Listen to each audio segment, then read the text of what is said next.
पूर्णमदः पूर्णमिदं पूर्णात् पूर्णमुदच्यते पूर्णस्य पूर्णमादाय पूर्णमेवावशिष्यते। ॐ शान्ति शान्ति शान्तिः। शङ्करं शङ्कराचार्यं केशवं बादरायणं सूत्रभाष्यकृतो वन्दे भगवन्तौ पुनः पुनः। ईश्वरो गुरुरात्मेति मूर्तिभेदविभागिने व्योमवद्व्याप्तदेहाय दक्षिणामूर्तये नमः। ॐ शान्ति शान्ति शान्तिः। हम लोग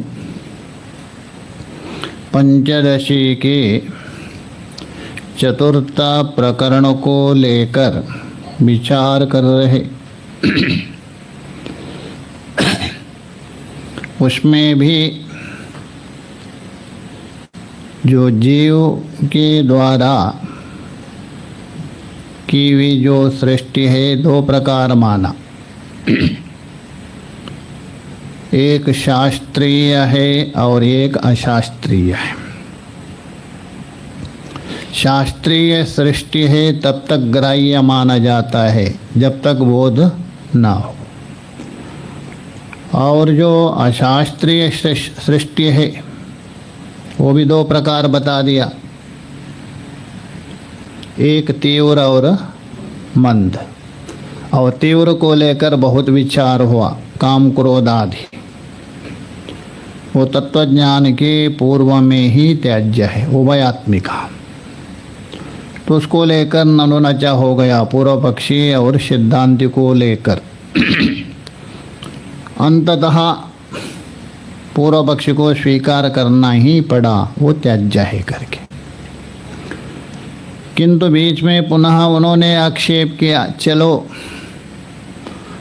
अशास्त्रीय जो तीव्र है द्वैत अर्थात जीव सृष्टि, वो तो बाधक है, प्रतिबंधक है, ये त्याज्य ठीक है।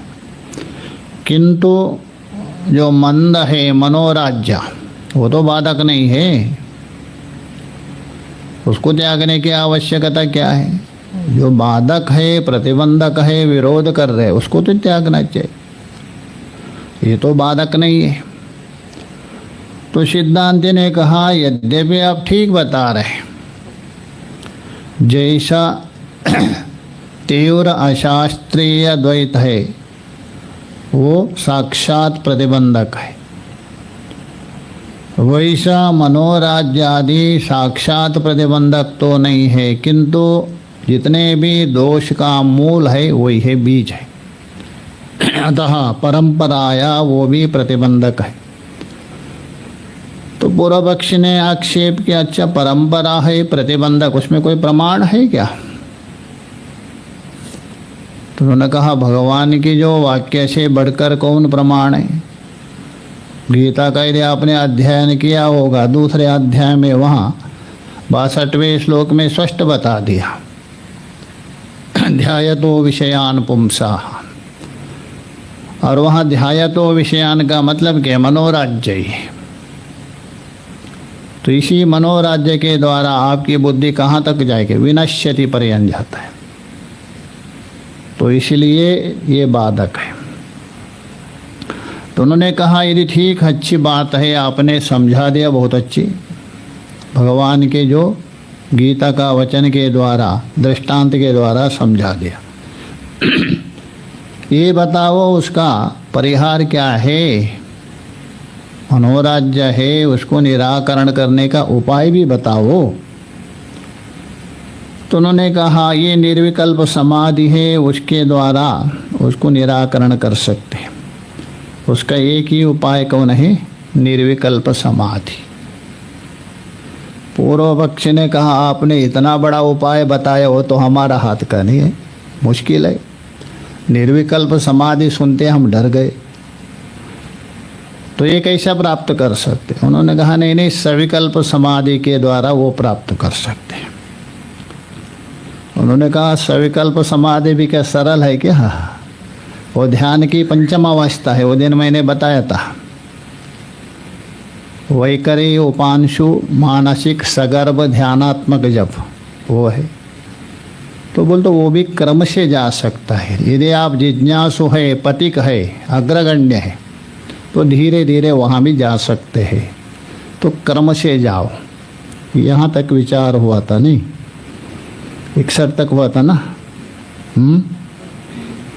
आगे देखिए, पुनः बोल रहे पूर्व पक्षी, ननु अष्टांग योग युक्तस्य तथास्तु तद्रहितस्य का गतिरित्यतः। अरे सिद्धांति जी, जो अष्टांग योग है, योग के जो 8 अंग है ना, यम है, नियम है, आसन है, प्राणायाम, प्रत्याहार, धारण, ध्यान, समाधि, 5 बहिरंग साधन हो गए और 3 अंतरंग। ये हुआ है ना योग सूत्र में साधन पाद। तो 3 अंतरंग साधन है, 5 बहिरंग साधन है। ये जो अष्टांग योग युक्तस्य साधकस्य पुरुषस्य, तो वो जो व्यक्ति है तथास्तु बोल तो सविकल्प समाधि आदि लगा सकते हैं। तथास्तु बोल तो वैसा उपाय हो सकता है। उसके लिए आपने 61वें श्लोक में जो उपाय बताया ना, किसमें? 61वें श्लोक, वो जो उपाय है किन के लिए? ये जो अष्टांग योग है उनके लिए हो सकता है, किंतु हम तो वहाँ तक नहीं पहुँचे हैं। पूर्व पक्ष बोल रहे अथवा हमारे जैसा और भी कोई होंगे, उनके लिए क्या उपाय है? तो ये बोला तद्रहितस्य, तद बोल तो तेषाम रहितस्य, केशाम? अष्टांग योग। जो अष्टांग योग नहीं जानते हैं उनके लिए क्या उपाय है? तो बोला तद्रहितस्य का गति, का गति बोल दो का उपाय, उनके लिए क्या मार्ग है? वो कैसा मनोराज्य को जीत सकते हैं? कोई उपाय है क्या? नहीं।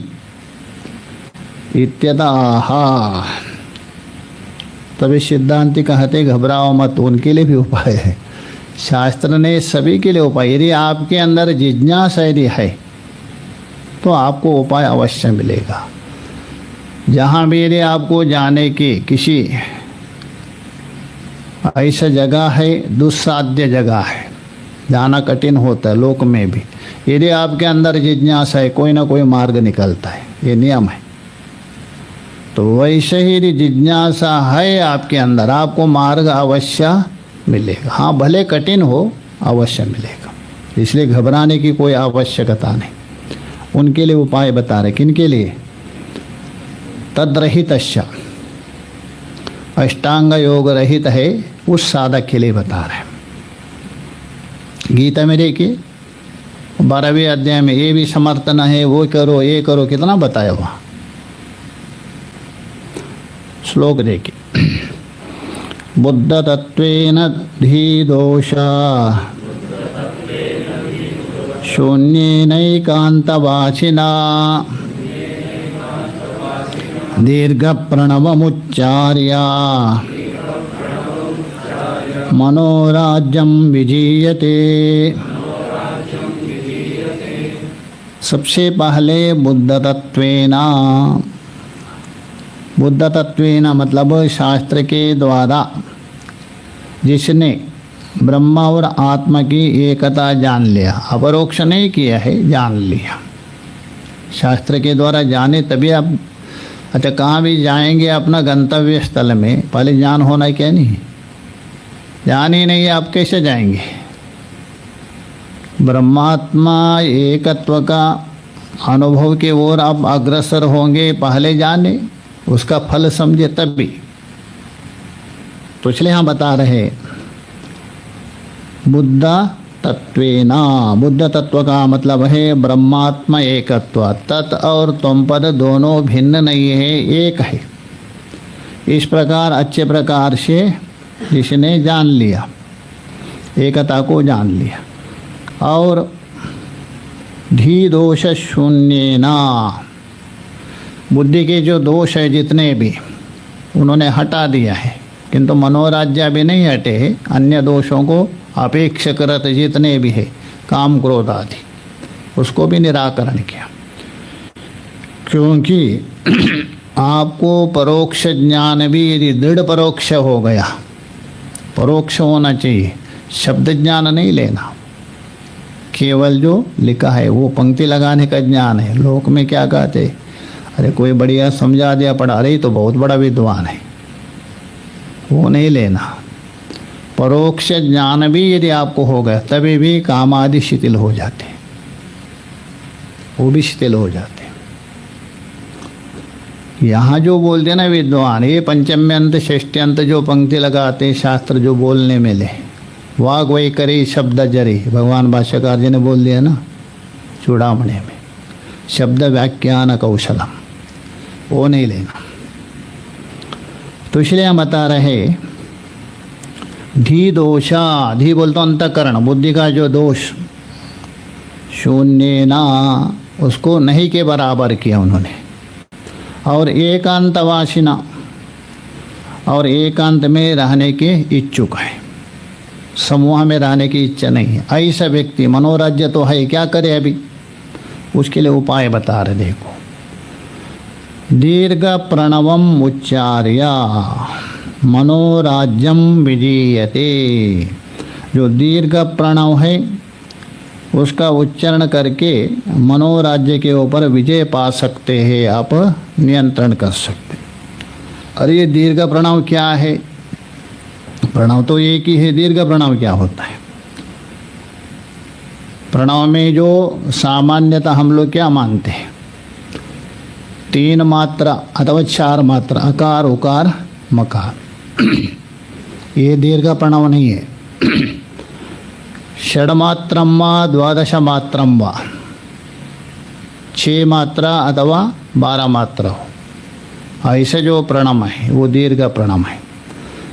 एक मात्रा, मात्रा बोल दो, डॉक्टर देते हैं ना गोली, वो मात्रा है।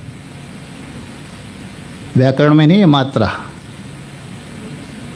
एक मात्रा द्वि मात्रा, मतलब मात्रा का मतलब मात्रा, हाँ मात्रा बोल दो उच्चारण काल। तो एक मात्रा में 256 लव माना जाता है। 256 लव, लव का मतलब उसकी कला, 256 लव मिल करके एक मात्रा। लव की व्याख्या किया है, जैसे मान लीजिए कमल के पंखुड़े रख दिए आपने और सुई से आपने छेद कर दिया, 100 अथवा जितना भी सुई से छेद किया, तो एक पंखुड़ी को छेद करने के लिए जितना समय लगेगा, कितना लगेगा, और 100 का सुई से एक डाल दिया तो एक को कितना लगेगा, तो उतने नाम है लव कहा दिए। इतना सूक्ष्म है ये उच्चारण का जो कला है, इतनी सूक्ष्म है।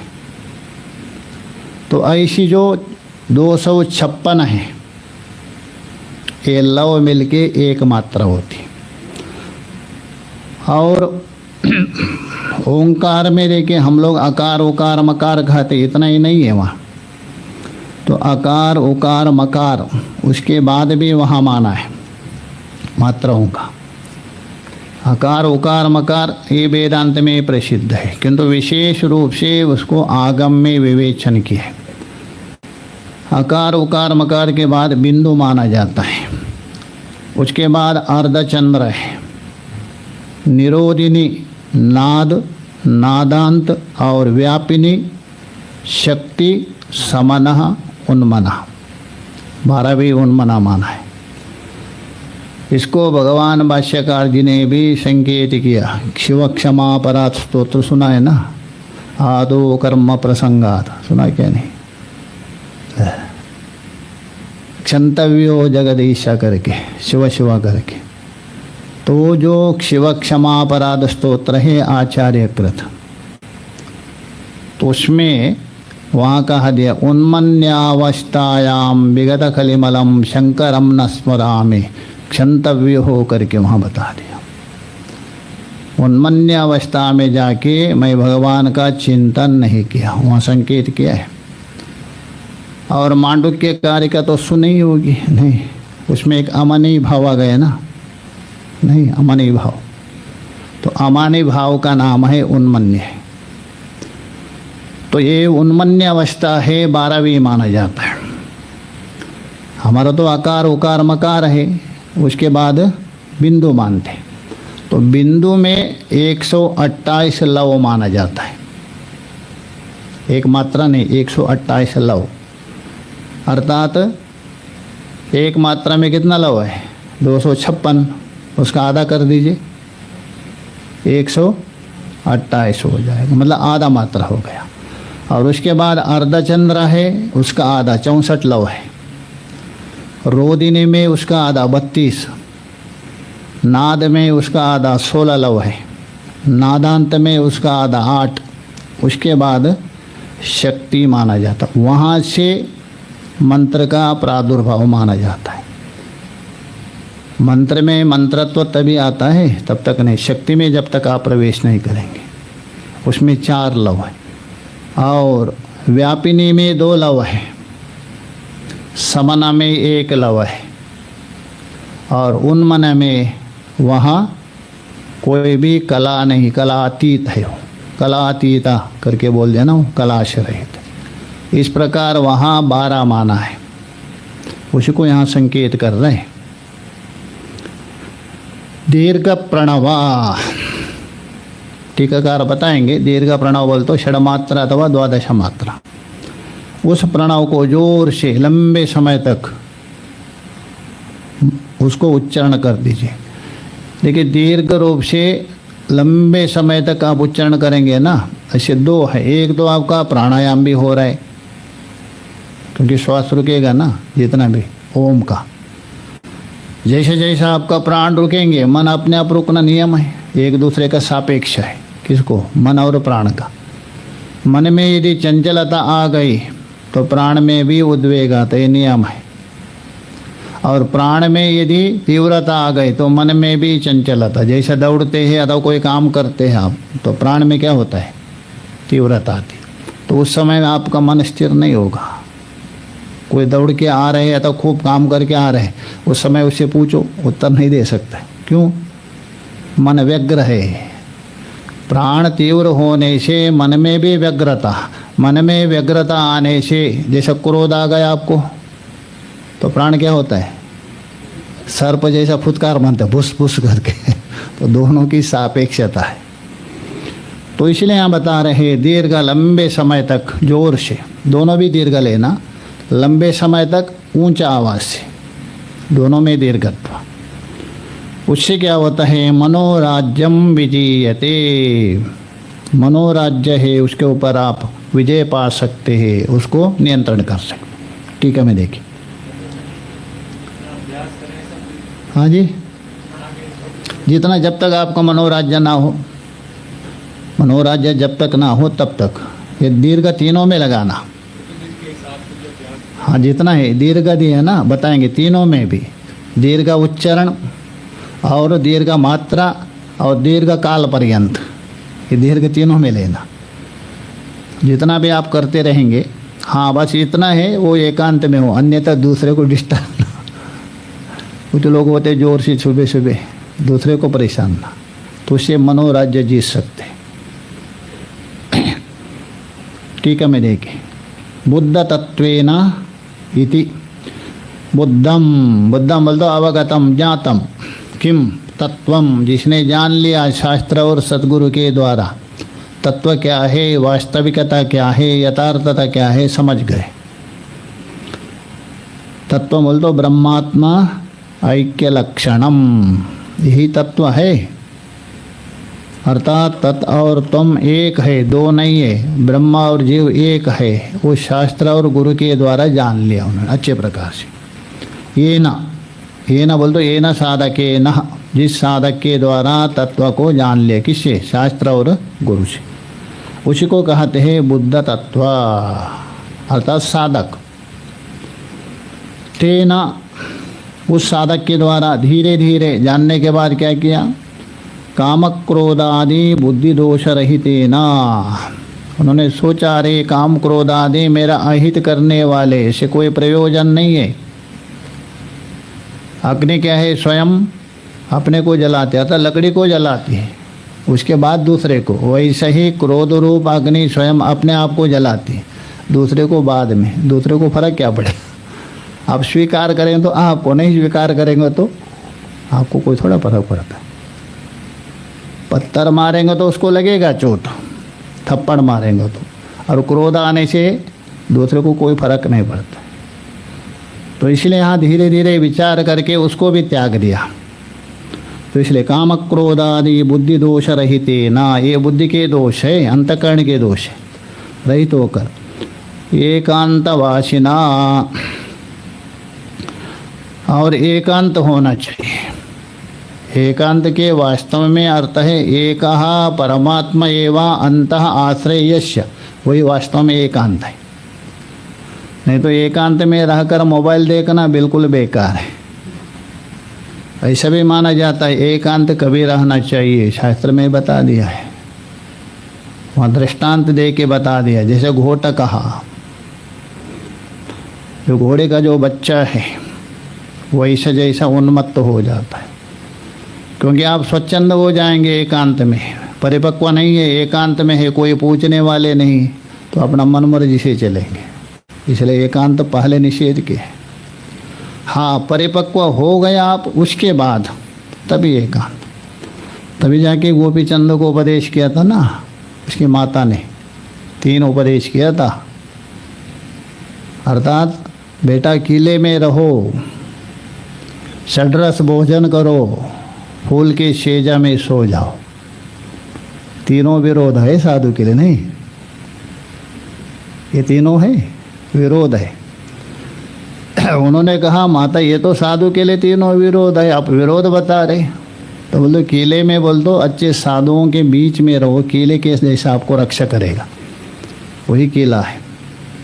सुरक्षा करेंगे आप, उन्मत्त नहीं होंगे, उच्छृंखला नहीं होंगे, डर लगेगा ना अरे क्या होगा करके, और उनसे देख देख करके प्रभावित होगा। इसलिए किले में रहो। षड्रस का मतलब इतनी भूख लग गई, इतनी भूख लगे, तभी मिर्ची नमक आपको कोई मतलब नहीं, खाओ बस। पेट भरने के बाद अरे इसमें नमक कम है और इसमें मिर्ची कम है, बाद में भूख लगने के समय आपको केवल मिले बस, तभी भोजन करो। भरा हुआ जो पेट है आप कितना भी अच्छा दे दो, उसको अच्छा नहीं लगता है वो। और फूल का सेज में मतलब इतनी नींद आ गई, इतनी नींद आ गई, आपको बिस्तर कोई नहीं, कम्बल बिछा के सो गए, जहाँ नींद आ गई। ये 3 उपदेश किया था। तो इसलिए एकांत का भी एक नियम है, परिपक्व हो गए उसके बाद, तब तक नहीं, तब तक समूह में रहना पड़ेगा। तो इसलिए हम बता रहे हैं एकांतवासिना बोल तो विजन देशिनः। तो इसलिए विजन देश निवास शीलेना, विजन बोल तो विगता जन समुदाय से रहित। इसका मतलब ऐसा नहीं सज्जनों का बीच में रहे और सांसारिक जो विषय वृत्ति लोग हैं उनसे अलग, ये अर्थ किया बृहदारण्यक में। पुरुषेण, किंतु अभी तक मनोराज्य तो पड़ा है मन में, क्या करे? उसके लिए उपाय बता रहे दीर्घम। दीर्घम बोल तो षड द्वादशादि मात्रोपेतम प्रणवा, षड मात्रा युक्त अथवा 12 मात्रा भी मैंने बताया। अकार उकार मकार बिंदु अर्धचंद्र निरोधिनी नाद नादांत व्यापिनी शक्ति समनः उन्मनः, ये 12 है। ऐसे जो प्रणव है, षडक्षर हो अथवा 12 अक्षर हो, उपेतम। प्रणवम मतलब ओंकारम, जो ओंकार है, उच्चर्या, उसको उच्चारण, जोर से उच्चारण, दीर्घ मात्रा भी ज़्यादा रहेंगे, दीर्घ मात्रा, उच्चारण में दीर्घ और दीर्घ काल पर्यंत, तीनों दीर्घ जोड़ दीजिए तीनों के साथ। लंबे समय तक दीर्घ, 1-2 मिनट किया नहीं, दीर्घ काल तक, और दीर्घ मात्रा और उच्चारण में भी दीर्घ, तीनों दीर्घ होना चाहिए, तो मनोराज्य अवश्य जीत जाएंगे।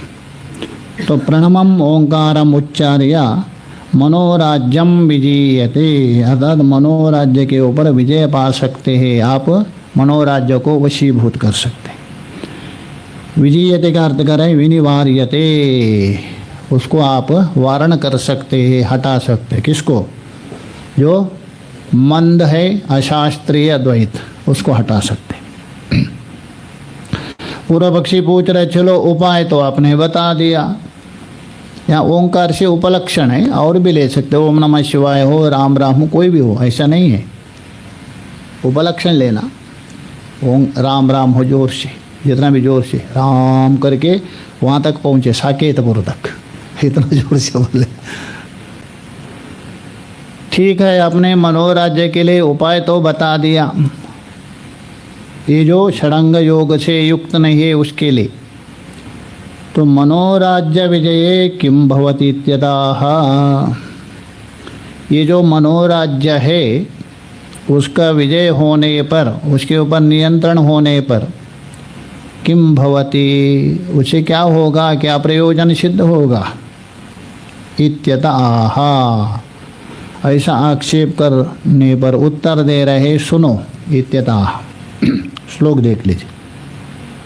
जिते तस्मिन् वृत्ति शून्यम मनतिष्ठति मूकवत्, एतत्पदं वसिष्ठेन रामाय बहुदीरितम्। जिते तस्मिन्, जिते तस्मिन् बोल तो उस मनोराज्य को जीत लिया आपने, जीतना मतलब वशीभूत किया, मनोराज्य से रहित हो गया, किससे? दीर्घ प्रणवादि उच्चारण से। तो तस्मिन् जिते सति, सति का अध्यार कर दीजिए। वो मनोराज्य जीतने के बाद आप स्वराज्य में आ जाएंगे। अभी तक मनोराज्य में थे ना, तो मनोराज्य को जीतने के बाद आप स्वराज्य सिंहासन में आ जाएंगे, उसके निकट आ जाएंगे। आपको प्राप्त क्या करना है? स्वराज्य है ना, मनोराज्य को प्राप्त नहीं करना। तो स्वराज्य में आने के लिए पहले मनोराज्य को जीतना पड़ेगा। जैसे कोई चक्रवर्ती कभी बनेंगे, अनेक जो सामंत राजाओं को जीतना पड़ेगा तभी चक्रवर्ती होगा। वैसा मनोराज्य आदि सभी राज्यों को जीतने से, कामराज्य है, कामराज्य को पहले ही बताया था, कामराज्य बोल तो काम क्रोध आदि, राज्य बोल तो उसमें ही विराजमान राजदीप्त है, उसको तो पहले जीत लिया आपने। किसको? कामराज को। उसके बाद मनोराज्य को भी जीत लिया तो आप चक्रवर्ती हो गए। तो चक्रवर्ती होने के बाद स्वराज्य सिंहासन के निकट आ गए, बस आरूढ़ होना बाकी है, उसको आरूढ़ करना पड़ेगा ना, निकट तो आ गए। तो इसलिए बोल रहे तस्मिन् जिते, कस्मिन् मनोराज्य जिते सति वृत्ति शून्यम, वहाँ लेना, मूकवत मनो मूकवत वृत्ति शून्यम तिष्ठति, मनः मूकवत, उस साधक का जो मन है अभी तक खुरापात कर रहा था, अनेक प्रकार का जो चिंतन में लगा रहता मनोराज्य, वो जो मन मूकवत, गूंगे के समान, जैसा गूंगा व्यक्ति क्या होता है, बोलता नहीं, वैसा गूंगे के समान वाग व्यवहार आदि से रहित होता है। क्योंकि आपने मनोराज्य को जीत लिया, मन आपका वशीभूत हो गया, उसके गूंगा ही हो जाता है। आप बोलते क्यों हैं? मन में अनेक प्रकार की वृत्ति उड़ जाती है, उसको फटफट फटफट फटफट बोलते रहते। ज़्यादा बक बक बक बोलते क्यों? मन में वृत्ति उड़ती रहती, बोलते रहते। जैसे जैसा आपके मन में वृत्ति नहीं होती है, जैसे समाधि में क्या बोलते हैं क्या, क्यों वृत्ति नहीं उठ रही, सुषुप्त में कहाँ बोलते हैं, नहीं, जागृत में जितना वृत्ति बोलती उड़ती है उतना ज़्यादा बोलने लगते हैं। तो जिस मनोराज्यादि आपका नियंत्रण हो गया, वृत्ति शून्य हो गया, वृत्ति शून्य होने से वागादि व्यवहार भी क्या है, नहीं के बराबर है, मौन हो जाता है। दो प्रकार का मौन होता है, आकर मौन और काष्ठ मौन होता है। काष्ठ बोल तो लकड़ी के समान, और आकार मौन बोल तो वाणी से तो मौन हो गया, मन से आप चिंतन कर रहे। कुछ लोग बोलते तो नहीं है, हाथ संकेत करते, गुस्सा दिखाते, लिखते दुनिया भर के, ये केवल वाणी का हो गया। एक काष्ठ मौन लकड़ी के जैसा, बिल्कुल बोलना नहीं, कुछ नहीं, संकेत नहीं, कुछ नहीं, वो मन के द्वारा। आकर मौन हो गया वाणी के द्वारा, काष्ठ मौन वाणी और मन दोनों से हो गया, ना चिंतन भी नहीं, कुछ लिखना भी नहीं, कुछ, वो मौन श्रेष्ठ है। तो इसलिए यहाँ बता रहे, मनोराज्य हटने पर वृत्ति नहीं रहेगी, वृत्ति नहीं रहे तो आपका वाग व्यवहार आदि भी नहीं होगा, क्योंकि इंद्रिय आदि व्यवहार करते हैं किसके द्वारा, मन जब तक उसको सहायता नहीं देता है इंद्रिय व्यवहार नहीं कर सकते। जब तक उनके साथ मन नहीं गया कि इंद्रिय करेंगे अपने आप, कदापि संभव नहीं। अब देखने पर भी अंधवत पश्य रूपाणी शब्दम थृणो बधिरवत, श्रुति बोल रहे, देख रहे अंधे के समान, शब्द सुन रहे भैरे के समान। भैरे के क्यों सुन रहे, कुछ अर्थ ग्रहण ही नहीं कर रहे, क्योंकि मन नहीं तो कैसा है, तो भैरा है। तो इसलिए यहाँ बता रहे मनहा मूकवत, जो मन है गूंगे के समान, बोल तो उसमें कोई वृत्ति नहीं है। वृत्ति शून्यम तिष्ठति, कोई भी उसमें वृत्ति नहीं। 5 वृत्ति कहा दिया ना योग सूत्र में। अतः योग मुस्लिम बोल रहे, अतः योगानुशासनम योग चित्तवृत्ति निरोधा वृत्तया पंचतव्या, प्रमाणादि जो 5 वृत्ति है। अथवा यहाँ वेदांत में बताया हुआ जो भी विषयाकार वृत्ति, कोई वृत्ति शून्य हो जाती। तो इसलिए वृत्ति शून्यम मोकवत, इसका मतलब सारे वृत्ति नहीं लेना, अनात्मा विषयक वृत्ति शून्य सति आत्मा विषयक वृत्त्याभिमुख होता है। अभी उसकी वृत्ति है ना, आत्माभिमुख हो जाती, अभी तक अनात्मा विषयक हो रही थी, वहाँ से शून्य हो जाता है। अच्छा, वहाँ जो वृत्ति गिना दिया पतंजलि ने, वो आत्मा विषय के अनात्मा विषय, प्रमाण से लेकर निद्रा पर्यंत गिनाया। पहले प्रमाण माना दिया, उसके बाद निद्रा पंचमा, ये सब अनात्मा है।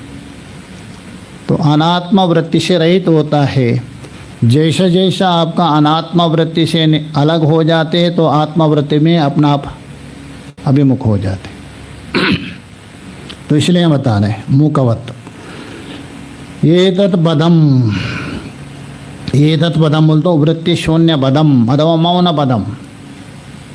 ये जो पद है कौन सा, वृत्ति शून्य पद, मौन पद, अथवा वृत्ति शून्य दशा, एक दशा है। इसको वशिष्ठेन रामाया बहुधा ईरितम, योग वासिष्ठ में जो ऋषि वशिष्ठ के द्वारा भगवान राम के प्रति बहुत एक बार ने अनेक प्रकार से बताया। और राम जी ने प्रश्न किया था, भगवान वैराग्य प्रकरण में राम जी ने इतना वैराग्य का निरूपण किया, बचपन से लेकर बुढ़ापे पर्यंत, बहुत प्रसिद्ध है योग वासिष्ठ का वैराग्य प्रकरण। उसके मुझे आप तत्व का उपदेश कीजिए। तो तत्व का उपदेश क्या है? उन्होंने कहा ये जगत स्पंद है, मन का ही स्पंद है। सारा वर्णन करते गए वशिष्ठ जी। राम जी ने कहा भगवान आप तत्व का उपदेश नहीं कर रहे, मुझे जगत का ही बता रहे, तत्व का उपदेश कर दे। मौन रहे, थोड़े समय के लिए मौन।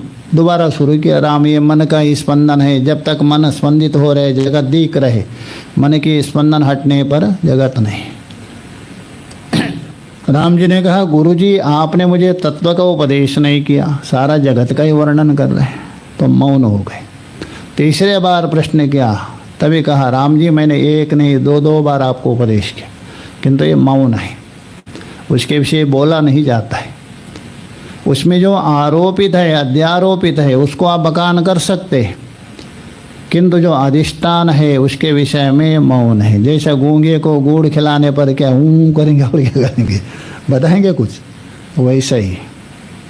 इसलिए बोला वशिष्ठेन रामाया एकदा नहीं, बहुधा बोल तो अनेकदा, ईरितम बोल तो कथितम प्रतिपादितम, ये बात को, किसको, वृत्ति शून्य दशा को।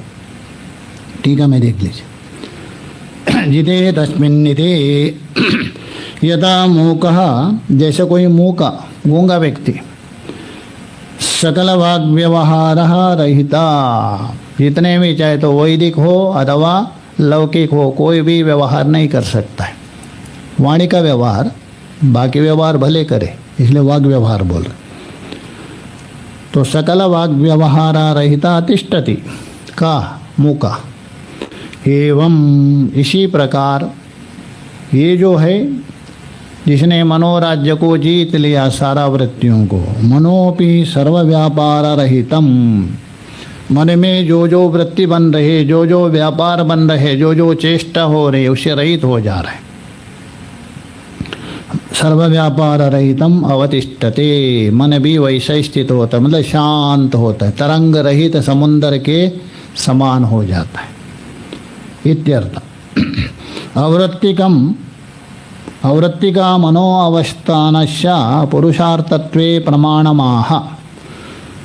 जो अवृत्तिक मन, जिसमें कोई वृत्ति नहीं, अनात्मा विषयक, ऐसा जो मन है वही क्या है, पुरुषार्थ के प्रति प्रमाण है। तब तक आप परम पुरुषार्थ को प्राप्त नहीं कर सकते, कभी अवृत्तिक मन ना हो। उसके लिए बोले अवृत्तिका मनो अवस्थानस्य पुरुषार्थत्वे, यही पुरुषार्थ है, उसमें प्रमाण बता रहे योग वासिष्ठ का। एतत् पदम इति, एतत् पदम वशिष्ठेन रामाय बहुधा ईरितम, ये प्रमाण है।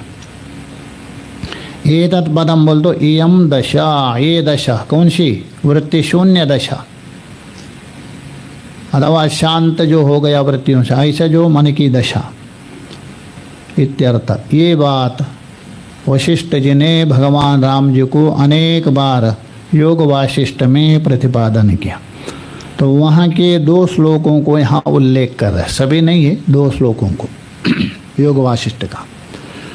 वशिष्ठ श्लोक द्वया वाक्यम उदाहरति, जो वशिष्ठ ने राम जी को बताया योग वासिष्ठ में, वहाँ के 2 श्लोक है, उसी वाक्य को यहाँ साधक को समझाने के लिए उदाहरण के द्वारा प्रतिपादन कर रहे। कौन, ग्रंथकार, उदाहरति का विद्यारण्य स्वामी जी।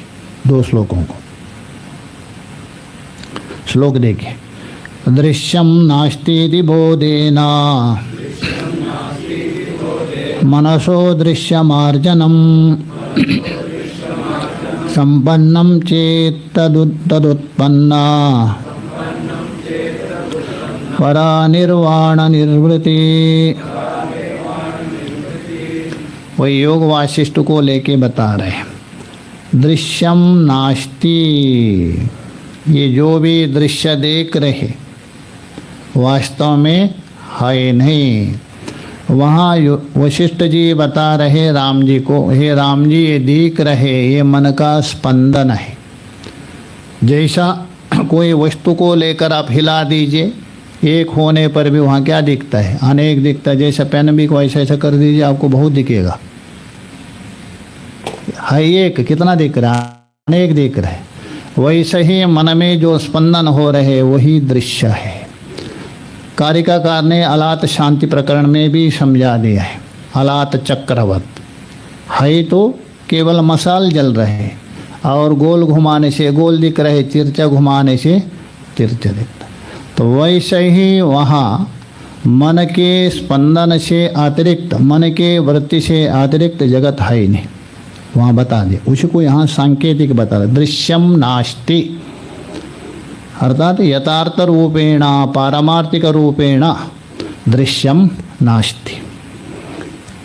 श्रुति में भी बता दिया, नान्यदतो अस्ति दृष्टा नान्यदतो अस्ति श्रोता, उससे अतिरिक्त कुछ है ही नहीं। सर्वम खल्विदम ब्रह्म।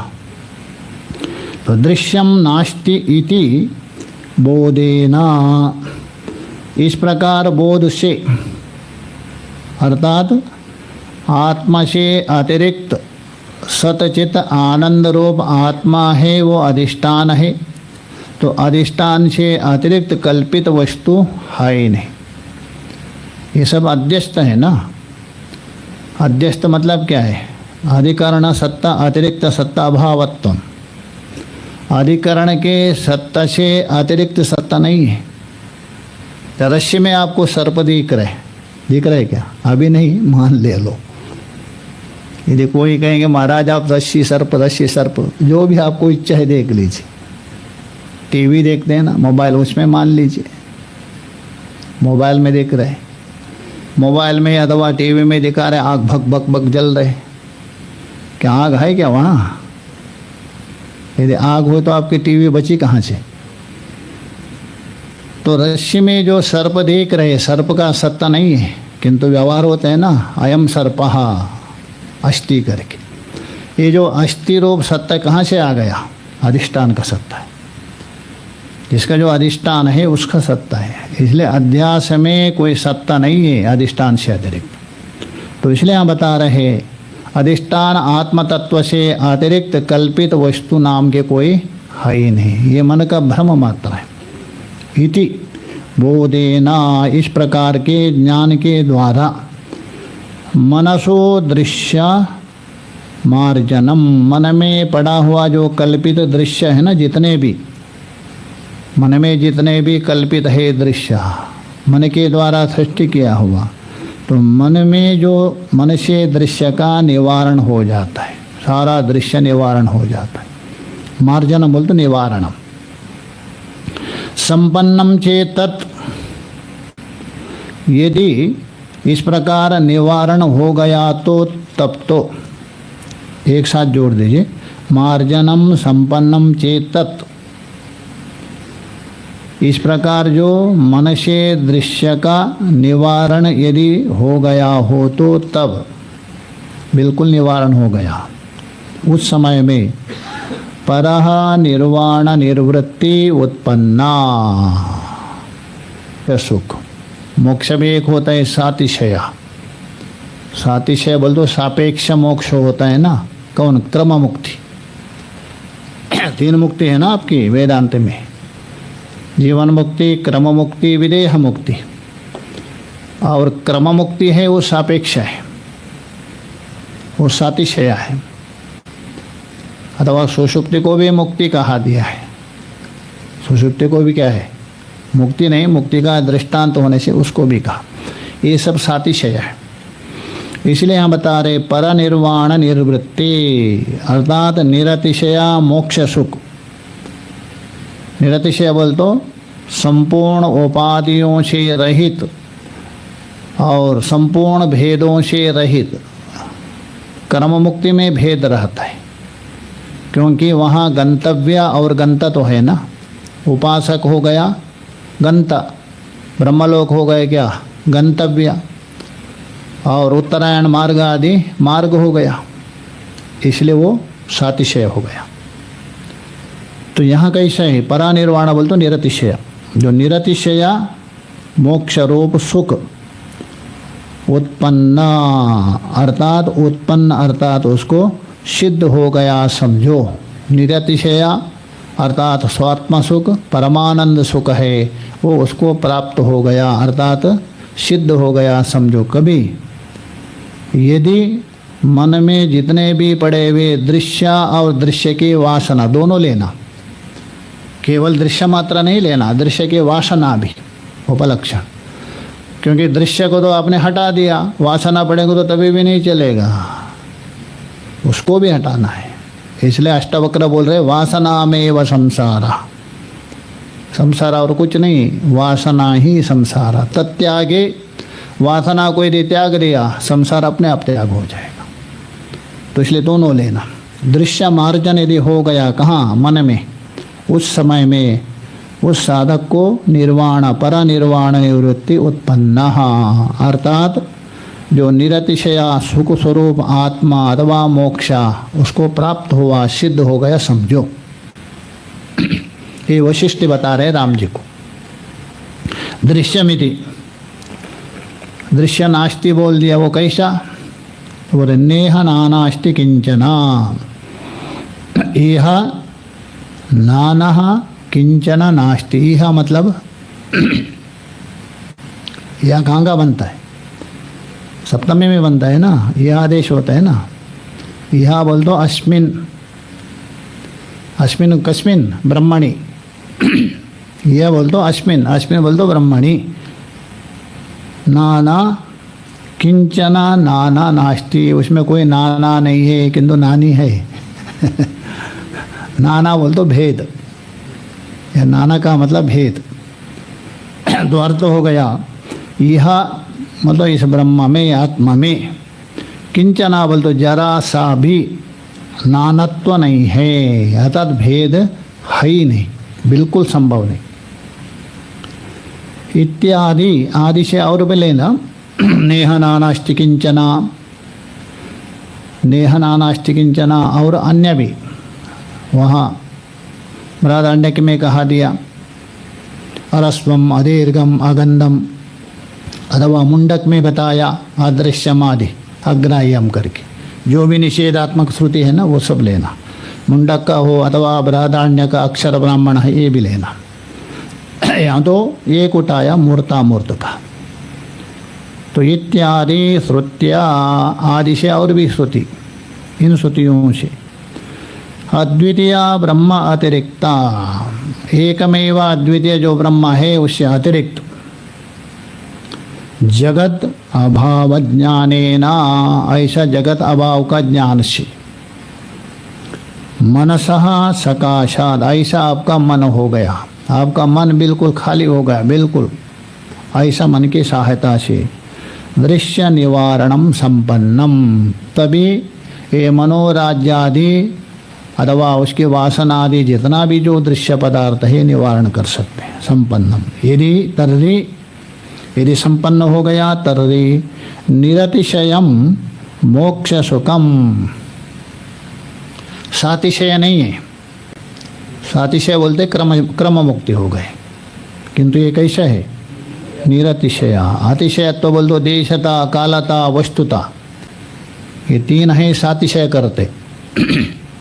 सातिशय का मतलब सीमा से बंधा हुआ, एक परिधि से घेराव डाला है।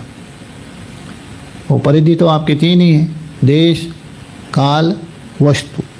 देश से परिचिन्न, काल से परिचिन्न, वस्तु से परिचिन्न, ये हो गया सातिशय। सीमा से बंधा है, काल रूप सीमा से बंधा है, देश रूप सीमा से, वस्तु से, किंतु ये कैसा है निरतिशया, देश काल वस्तु से अपरिचिन्न है। ऐसा जो मोक्ष सुखम, ये जो मोक्ष स्वरूप निष्पन्नम, निष्पन्नम इति जानिए। निष्पन्न बोल तो प्राप्त, प्राप्त का मतलब ये नहीं लेना प्राप्तस्य प्राप्त, अर्थात अनुभव कर रहे, प्राप्तस्य प्राप्त इति जानीयात, इस प्रकार तुम समझो। अर्थात निरतिशय स्वरूप जो मोक्ष है, अर्थात आत्म तत्व को आपने समझ गए ऐसा समझो। जानिए आदित्य। दूसरा श्लोक बता रहे, देखिए वो एक हो गया। दूसरा श्लोक, विचारितमलं शास्त्रम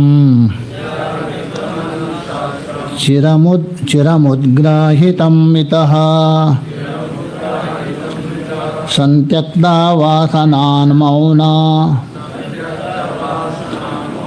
धृतेनाच्युत्तमं वदम्। शास्त्रम विचारितम, शास्त्रम अलम विचारितम, जो शास्त्र है, शास्त्र का मतलब यहाँ वेदांत शास्त्र, आत्मा विषय के शास्त्र, आत्मा को प्रतिपादन करने वाला शास्त्र तो बहुत है, कर्म को बताने वाला शास्त्र भी है, धर्म को बताने वाला शास्त्र है, उपासना आदि को बताने वाले भी शास्त्र ही। किंतु यहाँ शास्त्र विशेष से वेदांत शास्त्र, आत्म को बताने वाला शास्त्र, वो कैसा है? अलम, अलम विचारितम। यह अलम का मतलब नहीं, अर्थ नहीं, पर्याप्तम। अलम का बहुत अर्थ होता है।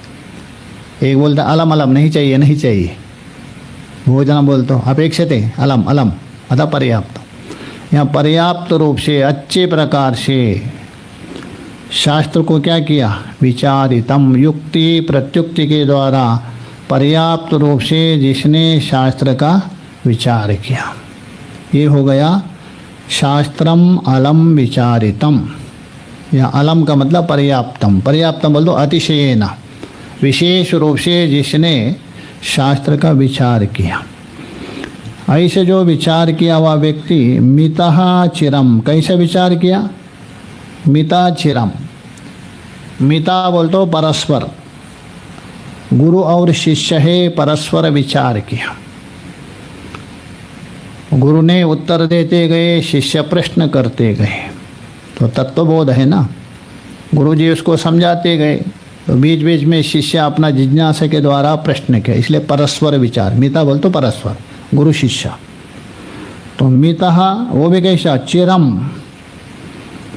चिरम का मतलब है लंबे समय तक, बहुत समय तक, जब तक परिपक्व नहीं होगा, जब तक स्थिर नहीं होगा, जब तक दृढ़ नहीं होगा, तब तक गुरु शिष्यों ने परस्पर विचार किया।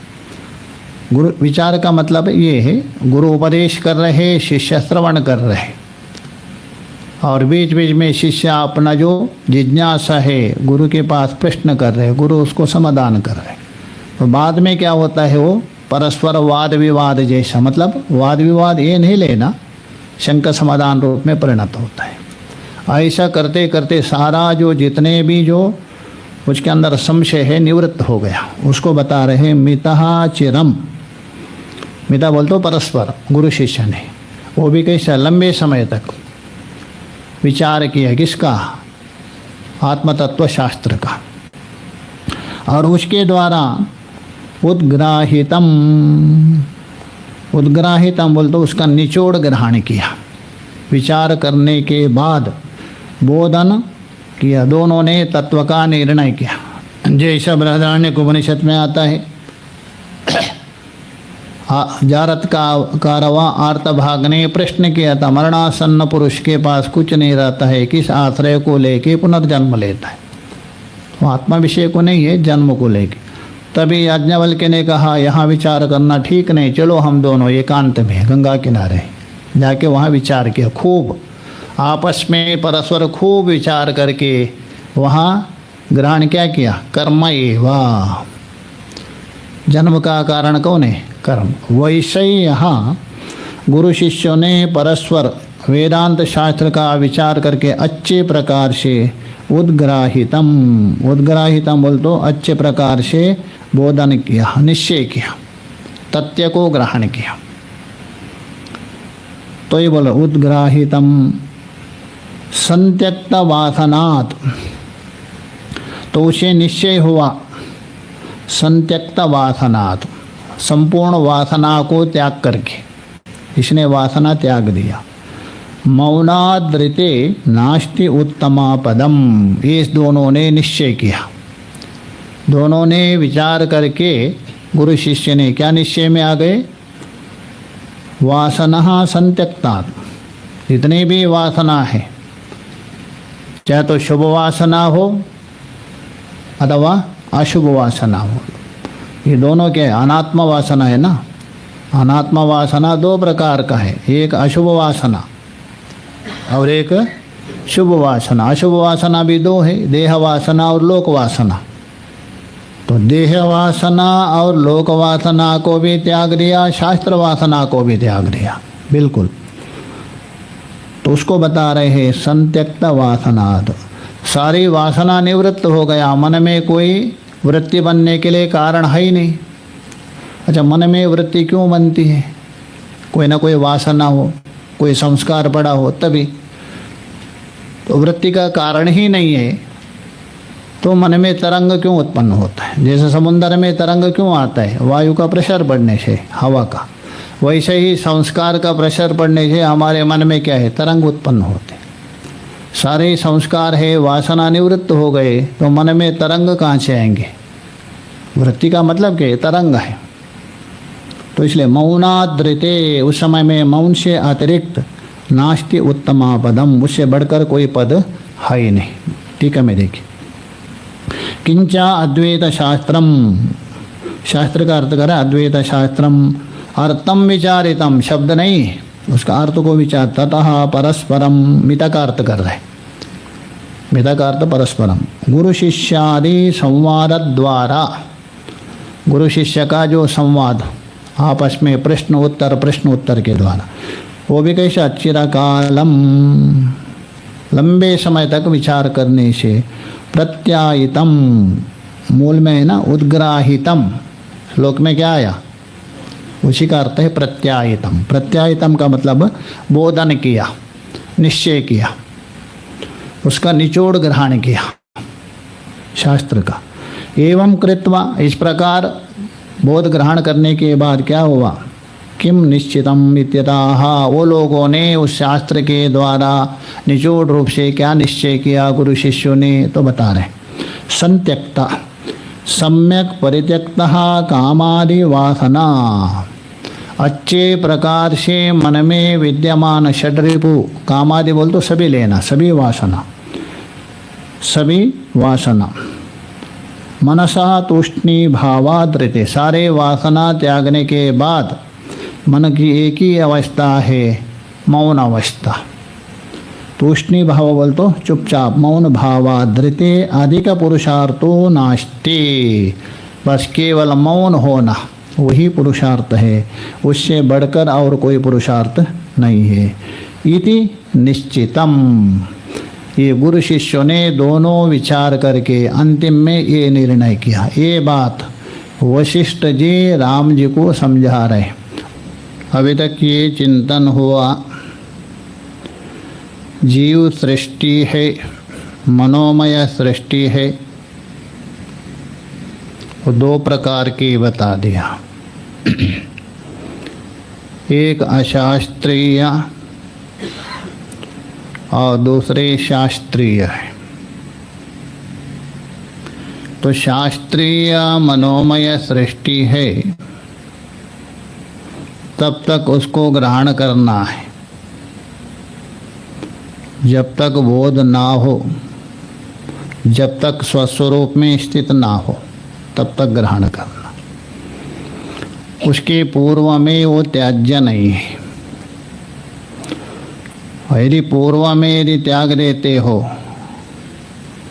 तो आप स्वस्वरूप में नहीं जा सकते। किंतु अशास्त्रीय जो है द्वैत, वो भी दो प्रकार का है, एक तीव्र और मंद है।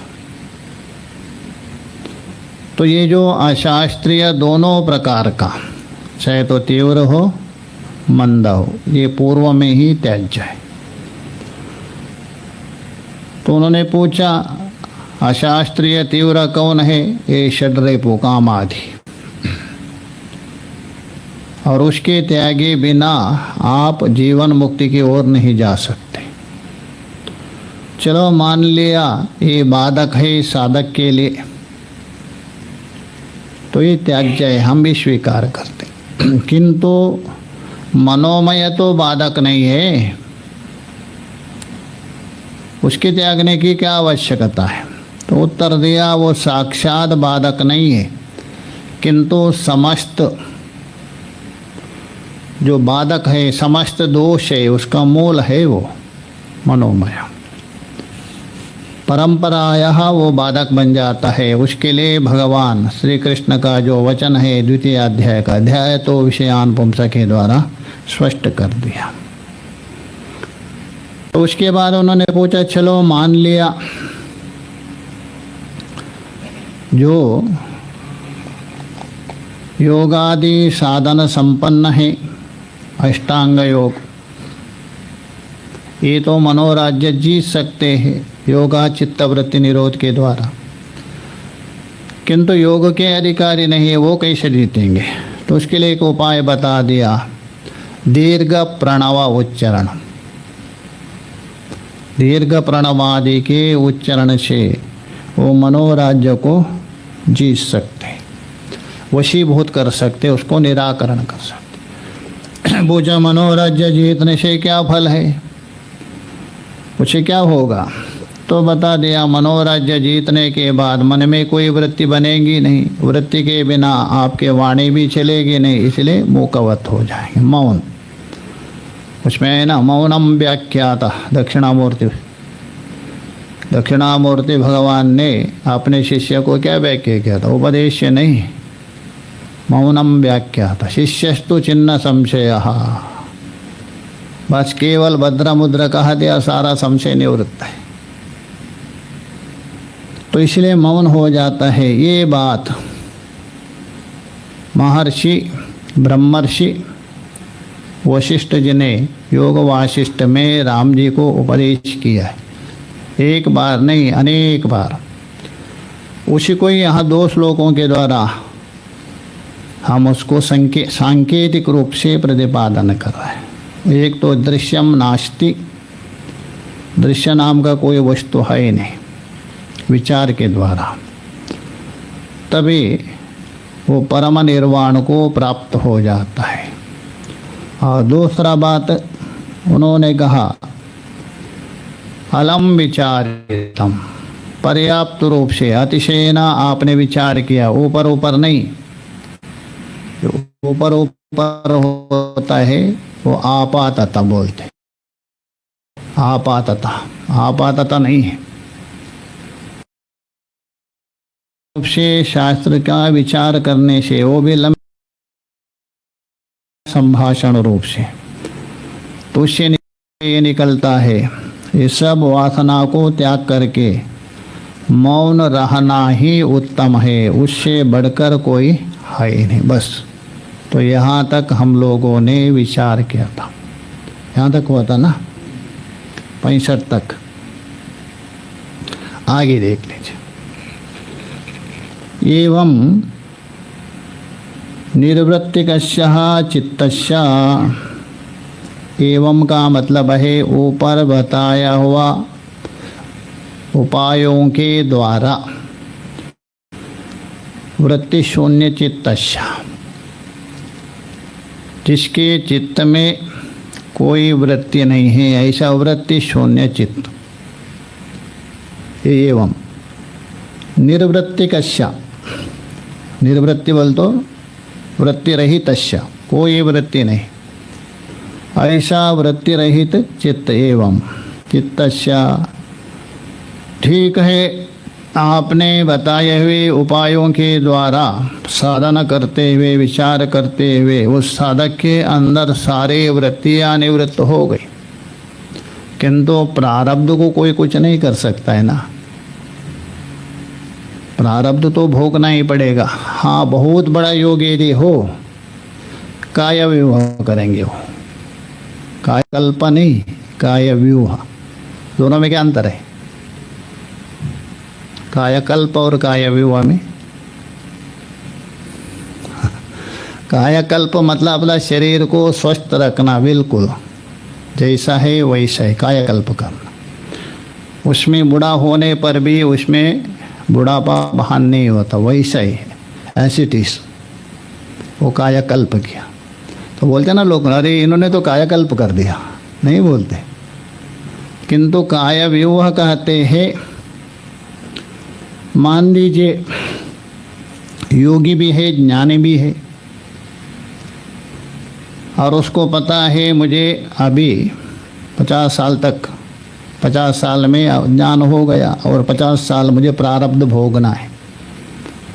तो वो क्या करता है, 10 शरीर धारण करके 5 साल में समाप्त करता है।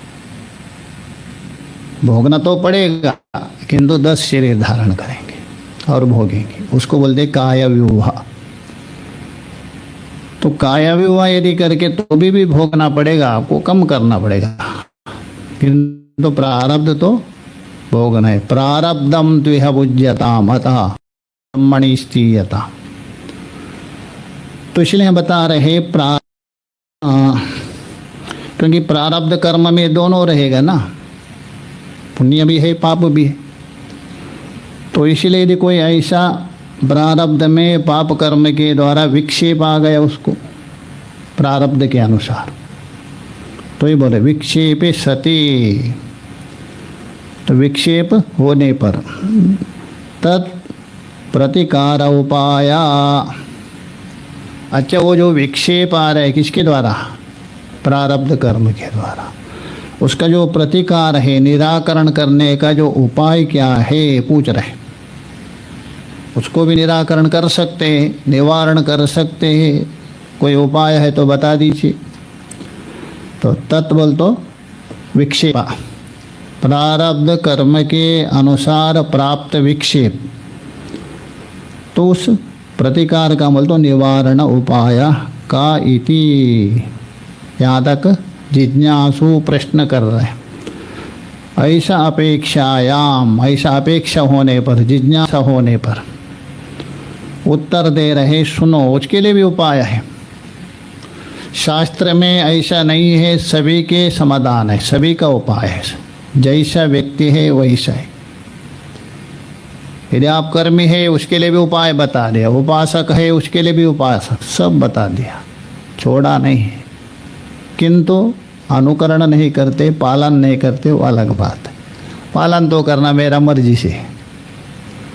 तो उपाय बता रहे, देखिए श्लोक देख लीजिए। विक्षिप्यते कदाचिद्धि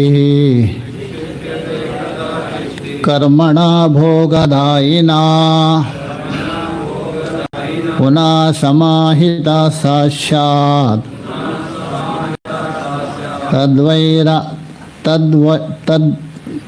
तद्वैराभ्यासपाटवात्। विक्षिप्यते कदाचिद्धि कर्मणा भोगदायिना, वहाँ से लेना, भोगदायिनः कर्मणा। भोगदायिना कर्मणा का मतलब है, भोग कहते हैं, भोग का क्या लक्षण है? सुख दुख अन्यतर साक्षात्कार। ऐसा सुख दुख भोग देने वाला जो कर्म, कौन? प्रारब्ध कर्म।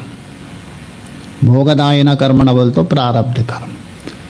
सुख रूप भोग अथवा दुख रूप भोग, ऐसा जो भोग देने वाला प्रारब्ध कर्म, ये हो गया कर्मणा भोगदायिना। उससे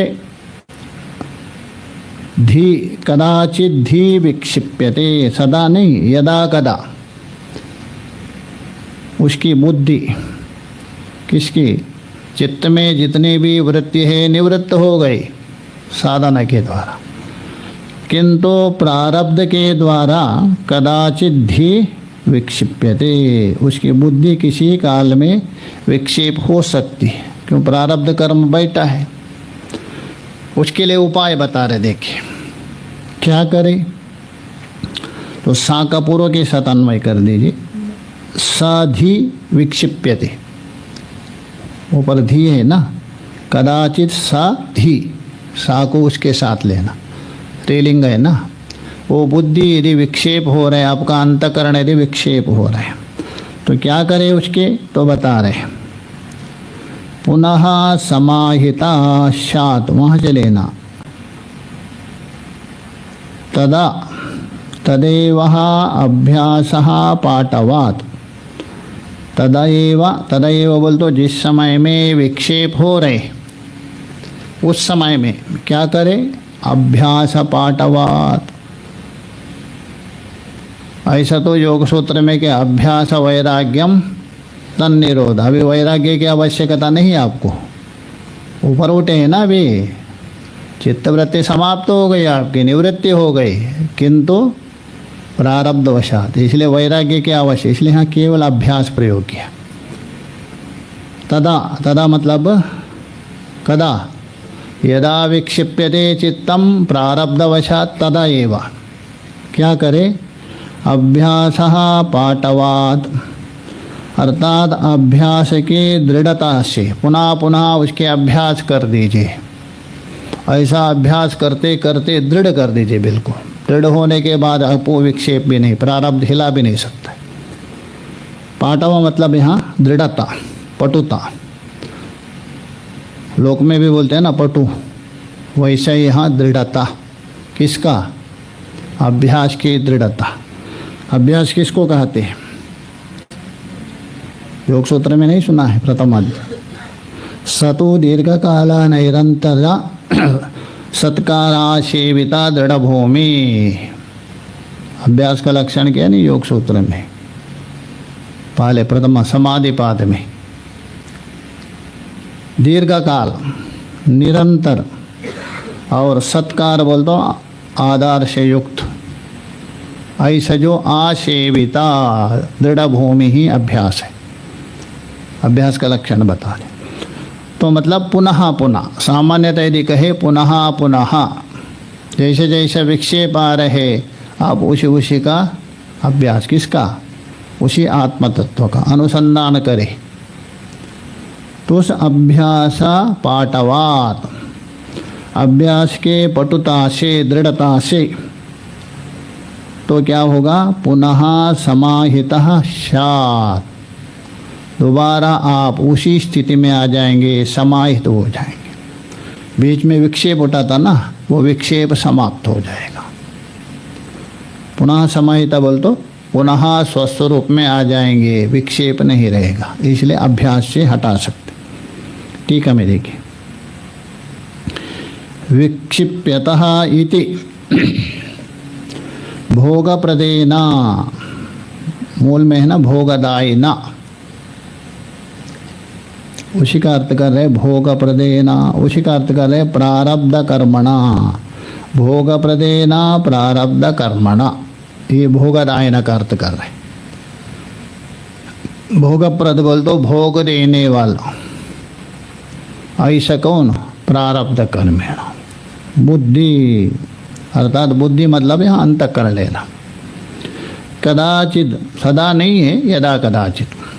कदाचित विक्षिप्यते चेत, ये जिज्ञासु की जिज्ञासा है। अर्थात हे गुरुदेव, प्रारब्धवशात यदि मान ले लो कोई विक्षेप आ गए तो क्या करें? तो उत्तर है तर्री सबुद्धि, वो जो विक्षेप हुई बुद्धि,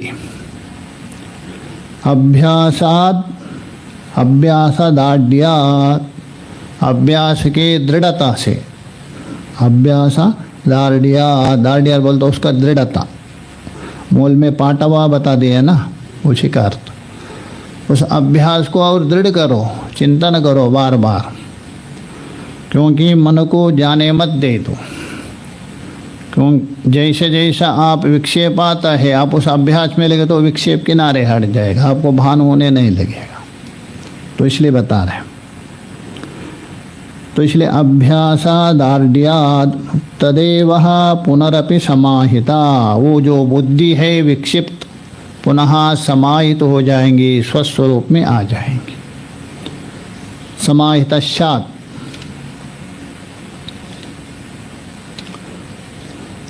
तो इसलिए समाहिता शाद इत्यर्था, अर्थात वो समाहित हो जाए। यद्यपि पहले से ही समाहित है ही है, किंतु प्रारब्ध ने बीच में थोड़ा तरंग उत्पन्न किया, विक्षेप लाया, वो भी समाहित हो जाएंगे।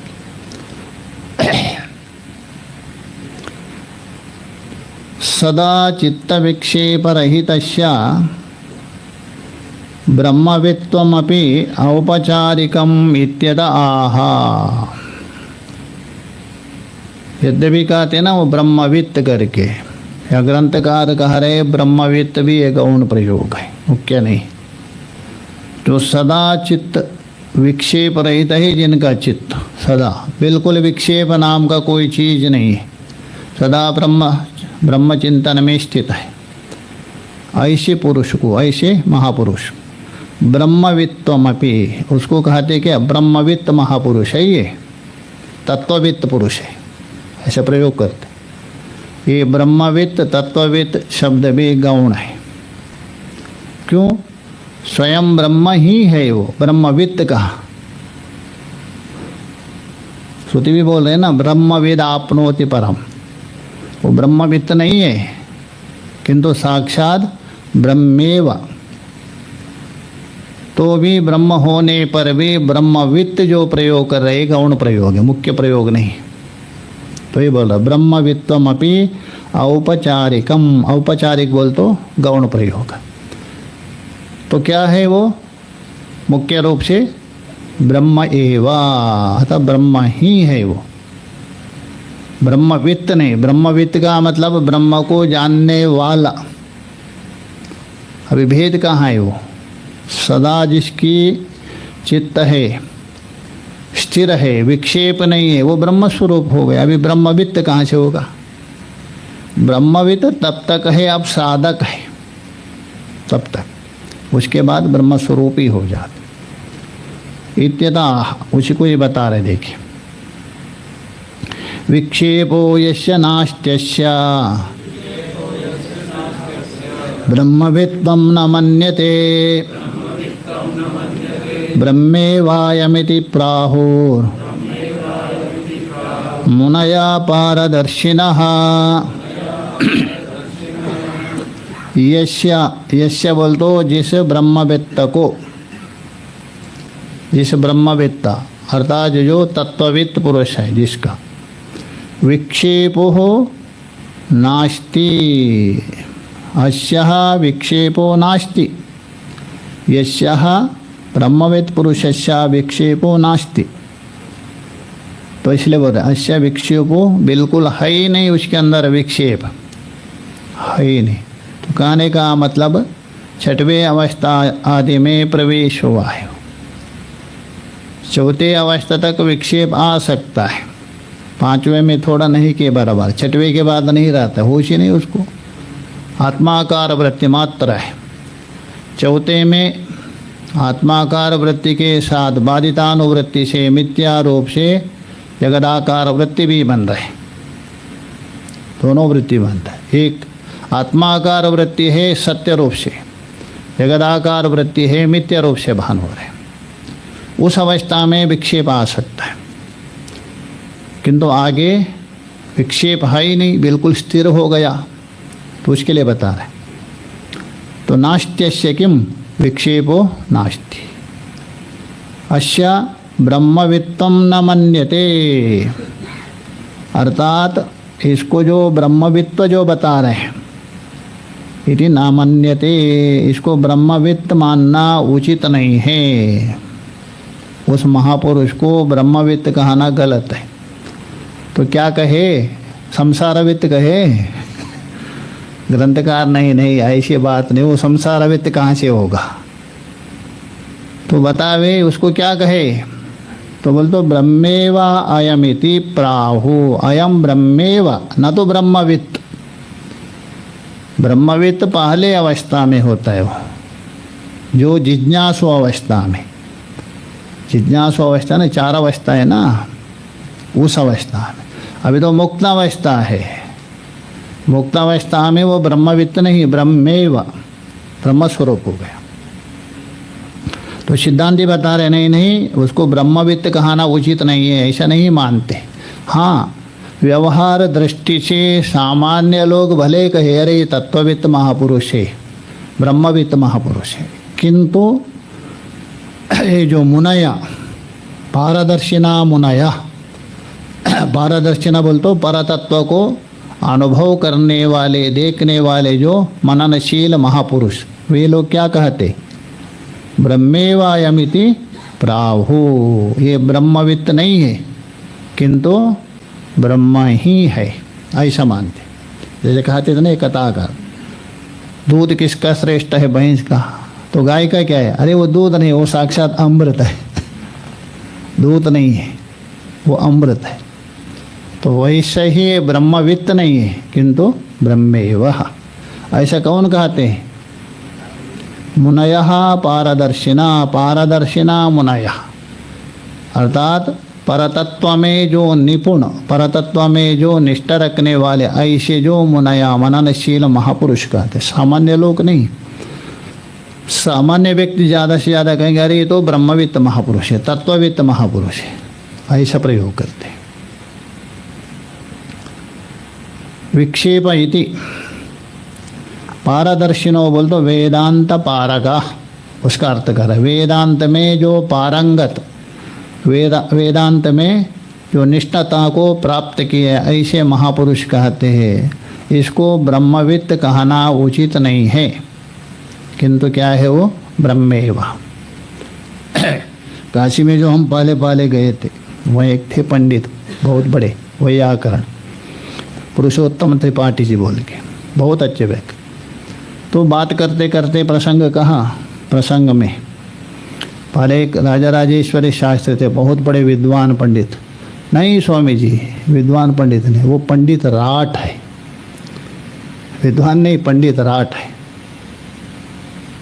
तो ऐसा कहा था, वैसे ही हम ब्रह्मवित्त नहीं है, साक्षात ब्रह्मा है। पंडित राठ बोल तो पंडितों का राजा है, वो पंडितों में विराजमान राजा है, वैसे ही। तो ये कौन बोलते हैं, वेदांत पारगः मुनयः, वेदांत में जो पारंगत मननशील ऐसे महापुरुष कहते हैं वो ब्रह्मवित्त नहीं किंतु ब्रह्मेव। अत्रापि इस विषय में भी वशिष्ठ वाक्यम उदाहरति, सबसे वेदांत पारक कौन है, वशिष्ठ जी, क्योंकि ब्रह्मर्षि है ना वो, ये ब्रह्मर्षि है। तो ब्रह्मर्षि जो वशिष्ठ है वो सबसे बड़े वेदांत पारक है, तो इसलिए उसका ही उदाहरण दे रहे हैं। अत्रापि बोल तो इस विषय में भी वशिष्ठ वाक्यम, अर्थात योग वाशिष्ठ का वाक्य है, उदाहरति उदाहरणेन प्रतिपादयति का विद्यारण्य स्वामी जी। श्लोक देख लीजिए। दर्शनादर्शने हित्वा स्वयं केवल रूपतः यत्तिष्ठति स तु ब्रह्मन् ब्रह्मणा ब्रह्मवित् स्वयं। यह वहाँ से लेना, तीसरे चरण में आए ना, प्रथम यह बोल तो जो, दर्शना दर्शने हित्वा, अर्थात जो दर्शन बोल तो ज्ञानवान, अथवा मैं ब्रह्म को जानता हूँ अथवा मैं ब्रह्म को नहीं जानता हूँ। दर्शन का मतलब है वही, मैं ब्रह्म को देखता हूँ, मैं ब्रह्म को जानता हूँ, ये हो गया दर्शन। अथवा मैं ब्रह्म को नहीं जानता, ये हुआ अदर्शन। तो या दर्शना अदर्शने हित्वा, ये दोनों से परे है। मैं ब्रह्मज्ञानी हूँ, मैं ब्रह्मज्ञानी नहीं हूँ, ये दोनों से अलग है, दोनों से अलग है। मैं ब्रह्मज्ञानी हूँ ये भी नहीं कह सकते हैं ना वहाँ, मैं ब्रह्मज्ञानी हूँ ये भी नहीं कह सकते, मैं ब्रह्मज्ञानी नहीं हूँ ये भी नहीं कह सकते। तो दोनों से क्या है, हित्वा, हित्वा बोल तो परित्याग करके, दोनों से रहित है। ऐसे जो हित्वा स्वयं केवल रूपतः, वो क्या है, केवल अद्वितीय चेतन मात्र रूप में। स्वयं केवल रूपता मतलब वो स्वयं एकमेवा अद्वितीय स्वरूप ब्रह्म है, अपना स्वरूप, उस मात्रा में तिष्ठति, अर्थात उसमें तिष्ठति बोल तो स्थिर रहता स्वस्वरूप में। सतु ब्रह्मन, सतु बोल तो वह तो हे ब्रह्मन, हे ब्रह्मन संबोधन है, हे ब्रह्मन सतु ब्रह्मन न, वो ब्रह्मवित् स्वयं न, स्वयं ब्रह्मवित् नहीं है वो। इस प्रकार जो स्थित है वो ब्रह्मवित् नहीं, किंतु स्वयं ब्रह्म एव, वो ब्रह्म ही है। हे ब्रह्मन स ब्रह्म एव, अध्याहार कर दीजिए। न ब्रह्मवित् स्वयं, स्वयं ब्रह्म एव न ब्रह्मवित्। वो स्वयं क्या है, ब्रह्म स्वरूप है, ब्रह्मवित् नहीं है। ब्रह्मवित्त में वित्त उड़ गया।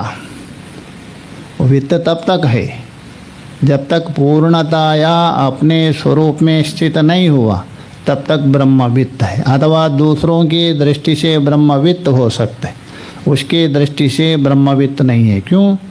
दर्शनार्थ दर्शन दोनों को त्याग दिया। ब्रह्मवित्त तब तक है मैं ब्रह्मज्ञानी हूँ, तब तक ब्रह्मवित्त हो सकता है, अभी वो भी त्याग दिया। इसलिए बोल रहे हैं स्वयं ब्रह्म एव का अध्याहार कर दीजिए। हे ब्रह्मन स स्वयं ब्रह्म एव, न तो का भी अध्याहार कर दिए, न तो ब्रह्मवित्त। उसको ब्रह्मवित्त कहना उचित नहीं है, वो साक्षात क्या है? ब्रह्म स्वरूप है। ये बात कौन बोल रहे? वशिष्ठ जी बता रहे योग वाशिष्ठ में। टीका में देखिए, दर्शना दर्शने इति यो ब्रह्म जानामि अहम ब्रह्म, यो बोल तो जो, अहम ब्रह्म जानामि न जानामि इति। दर्शन का अर्थ कर रहे ब्रह्म जानामि, और अदर्शन का अर्थ न ब्रह्म जानामि इति व्यवहार द्वयम परित्यज्य, दोनों व्यवहार से रहित है। जब तक मैं ब्रह्म को जानता हूँ, ये व्यवहार हो रहे तभी ब्रह्मवित्त, और मैं ब्रह्म को नहीं जानता हूँ अब ब्रह्मवित्त हो गया। व्यवहार है, किंतु ये दोनों व्यवहार को त्याग दिया जिसने, दोनों व्यवहार से रहित हो गया। अच्छा, मैं ब्रह्मवित्त बोल रहे, वो भी वृत्ति को लेकर है ना। मैं ब्रह्मवित्त हूँ, मैं ब्रह्मज्ञानी हूँ बोल रहे, किसको लेके? वृत्ति को लेकर। वृत्ति किसका धर्म है? अंतकरण का। अंतकरण का दो वृत्ति बनती है, एक विषयाकार, एक ब्रह्माकार। अंतकरण जिसके साथ जुड़ गया तदाकार होता है, विषय के साथ गल तो विषयाकार आकारित होता है। ब्रह्म के साथ संबंध होने से ब्रह्माकार, तभी बोलते हैं मैं ब्रह्म जाने हूँ। अभी इसके अंदर कोई वृत्ति ही नहीं, तभी ब्रह्मवित्त कहाँ से बनेगा? तो इसलिए बता रहे न जानामि इति व्यवहार द्वयम, ये दो व्यवहार परित्यज्या। ये दो व्यवहार होते हैं ना, ज्ञातता और अज्ञातता को लेकर। वृत्ति क्या करती है? ज्ञातता उत्पन्न करते हैं। वृत्ति का अभाव में आपको अज्ञातता होता है, किंतु मैं ज्ञातता भी नहीं हूँ, अज्ञातता भी नहीं। ज्ञातता और अज्ञातता को प्रकाशित करने वाला है वो, दोनों को प्रकाशित करता है। तो इसलिए बता रहे दोनों व्यवहार को त्याग करके स्वयं अद्वितीय चैतन्य मात्र रूपेण अवतिष्ठते। स्वयं अपना एकमेव अद्वितीय सच्चिदानंद रूप में स्थित है। स स्वयं ब्रह्मेव, ऐसा जो महापुरुष है वो क्या है? ब्रह्मेव। न ब्रह्मवित्त, उसको ब्रह्मवित्त नहीं कह सकते। जैसे जड़ भरत हो गए थे, कपालिक ले गए थे ना उनको पकड़ के बलि देने के लिए, तो उनको क्या मतलब है? दंडवत करो, दंडवत खाओ बोल तो खिला दिया, खा लिया। दंडवत करो, दंडवत कर दिया, कोई मतलब नहीं। तो इसलिए ब्रह्मेव, कोई वृत्ति नहीं उसके अंदर। न ब्रह्मविद इत्यर्थः, उसको ब्रह्मविद कहना उचित नहीं है, किंतु वो क्या है? ब्रह्म एव इत्यर्थ। आगे जो बता रहे इस ग्रंथ का उपसंहार बता रहे। देखिए, द्वैत विवेक प्रकरण चल रहा था। सबसे पहले बताया था ना, ईश्वर सृष्टि बता दिया था। ईश्वर के द्वारा जो सृष्टि है उसके लिए अनेक श्रुति प्रमाण दिया था। तैतरीय उपनिषद है, मुंडक उपनिषद है, और छांदोग्य आदि अनेक श्रुतियों के द्वारा सिद्ध किया था ईश्वर सृष्टि। उसके बाद जीव सृष्टि बता दिया था। तो जीव सृष्टि का मतलब है, तो पूर्व पक्षी ने वहाँ आक्षेप भी किया था, जीव ने कैसे सृष्टि किया? सारी सृष्टि ईश्वर ने किया, जीव ने कहाँ से किया? तो उन्होंने कहा उसमें भोक्तृत्व जो है ये जीव के द्वारा है। कर्तृत्व रूप सृष्टि है ईश्वर ने किया है, और जीव के द्वारा जो सप्तान्न बता दिया था पीछे 7 अन्न, उसमें भोक्तृत्व बुद्धि किसने किया? जीव ने। ये जीव सृष्टि। अतः उन्हीं सृष्टियों को 2 नामकरण किया, मृण्मया सृष्टि ईश्वरकृत और मनोमया सृष्टि जीवकृत बता दिया था। और उसमें मृण्मया सृष्टि बाधक नहीं है, किंतु मनोमय सृष्टि बाधक। ये युक्ति प्रत्युक्ति के द्वारा, दृष्टांत के द्वारा समझा दिया। उसके बाद विस्तार उसी का ही चला, किसका? जीव सृष्टि का। 2 प्रकार है करके, शास्त्रीय अशास्त्रीय, अशास्त्रीय 2 करके। तो इसको लेकर आगे उपसंहार कर रहे, देखिए पूरा ग्रंथ को। सकल द्वैत विवेचनम उपसंहरते। सकल द्वैत का मतलब संपूर्ण, चाहे तो ईश्वर कृत हो अथवा जीवकृत हो। ईश्वरकृत द्वैत अथवा जीवकृत शास्त्रीय और अशास्त्रीय द्वैत, ये सबको उपसंहार कर रहे ग्रंथकार। श्लोक देख लीजिए। जीवन मुक्ति पराकाष्ठा जीवद्वैत विवर्जनात् लभ्यते सावतो उतोत्रेतेदा मीशद्वैताद्विवेचितम्। जीवद्वैता विवर्जनात्, वहाँ से लेना। 2 प्रकार का द्वैत है ना, जीव द्वैत शास्त्रीय और अशास्त्रीय, और ईश्वरकृत द्वैत। इसलिए बता रहे यहाँ असो, वहाँ से लेना। नीचे में है ना, लभ्यते असो, लभ्यते असो, और असो है अतो है, तो इसलिए बना सावतो बन गया। असो अतो है, अवादेश होने से क्या होगा? असावतो। तो असो को जीवन मुक्ति के साथ लीजिए। असो जीवन मुक्ति, अर्थात ये जीवन मुक्ति है। अभी जो बताया ना जीवन मुक्ति, ये जो जीवन मुक्ति है पराकाष्ठा, बस ये पराकाष्ठा है। यदि जीव के द्वारा प्राप्त करने वाली जो सीमा है, ये अंतिम सीमा, उससे आगे नहीं। कठोपनिषद में सुना है, सा काष्ठा सा परागति, इंद्रियभ्यो परा अर्था अर्थेभ्यो परा मना करके, सा काष्ठा सा परागति। इसलिए वो पराकाष्ठा है, अर्थात उससे आगे कोई काष्ठा है ही नहीं, कोई सीमा नहीं। पराकाष्ठा बोल तो परासीमा है। जीवद्वैता विवर्जनात्, क्यों पराकाष्ठा क्यों है? वो तर्क दे रहे। जीवद्वैत बोल तो मनोमया प्रपंच,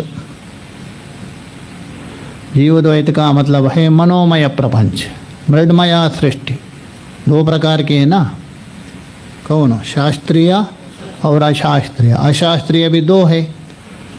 ऐसे जो मनोमय प्रपंच उभय परित्यक्त है, विवर्जनात् बोल तो रहित होने से, हेतु दे रहे। अर्थात ये जो जीवन मुक्ति है पराकाष्ठा है, क्यों?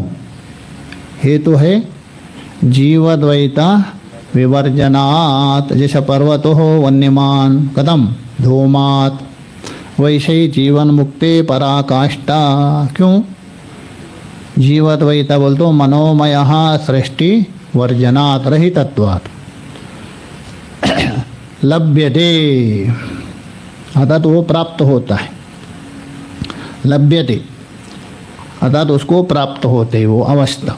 अतो सावतो है ना, वहाँ से लेना। अतो हो अत्र इदम ईशः द्वैताद् विवेचितम।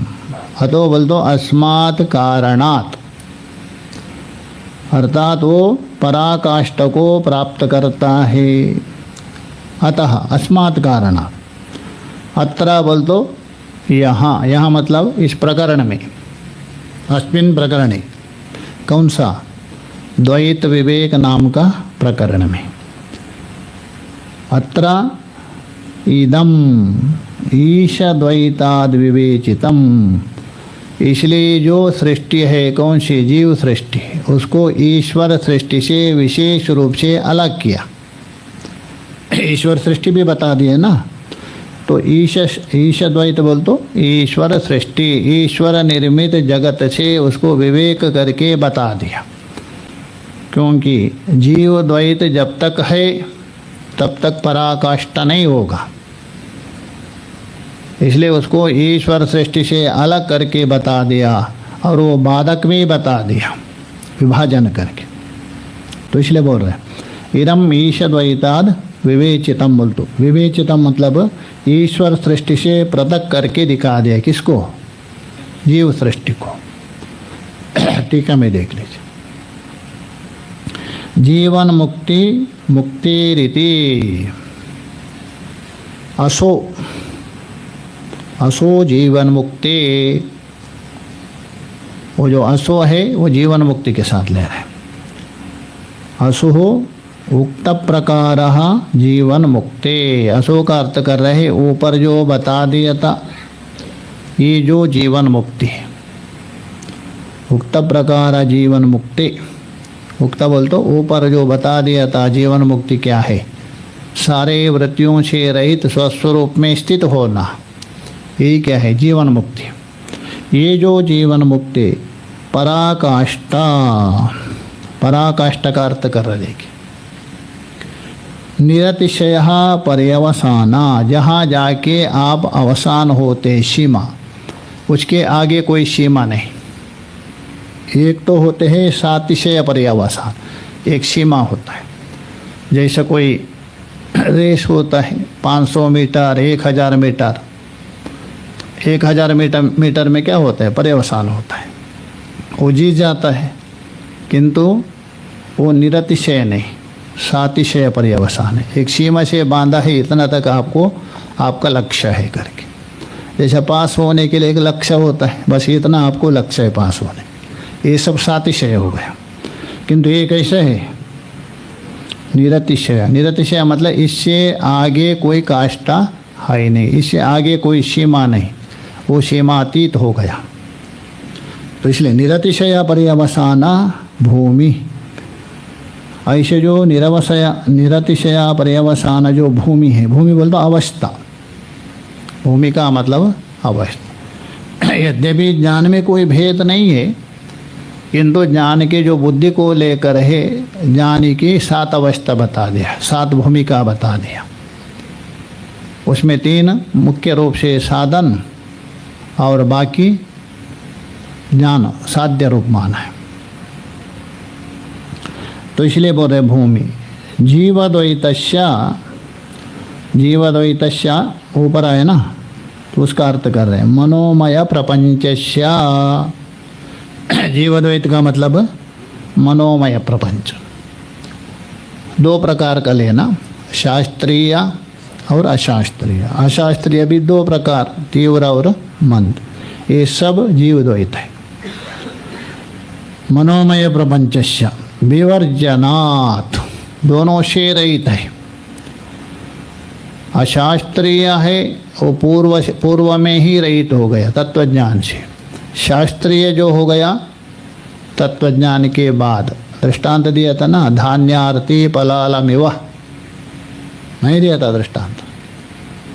जैसे जो धान चाहने वाला पराल को क्या है? त्याग करे, वैसे ही मोक्ष को चाहने वाला उस शास्त्र को भी त्याग दीजिए, अर्थात शास्त्रीय भी त्याग दिया। तो इसलिए बोल रहे हैं मनोमय प्रपंचस्य विवर्जनात्, एक पूर्व में एक बाद में। तो विवर्जनात् अर्थ कर रहे परित्यागात, उसका परित्याग होने से, परितः त्यागा परित्याग, अच्छे प्रकार से त्याग होने से। लभ्यते, किम लभ्यते? ये पराकाष्ठा लभ्यते, जो पराकाष्ठा है, निरतिशय जो सीमा है, मोक्ष है। लभ्यते बोल तो प्राप्यते, उसको प्राप्त होता है। यहाँ प्राप्यते का मतलब ये नहीं लेना पहले नहीं था बाद में प्राप्त हो गया, ये बात नहीं। प्राप्तस्य प्राप्ति, अब प्राप्ति की प्राप्ति नहीं लेना यहाँ। अप्राप्ति की प्राप्ति माने तो क्या आपत्ति? तो हिता आपत्ति नहीं होगा नाशवान होगा, अर्थात मिथ्या होगा, वो साध्य हो जाएगा। जो जो यद्य साध्यत्वम तत्त कार्यत्वम, मिथ्या होगा। अच्छा, अप्राप्ति की प्राप्ति और प्राप्तस्य प्राप्ति में अंतर क्या है?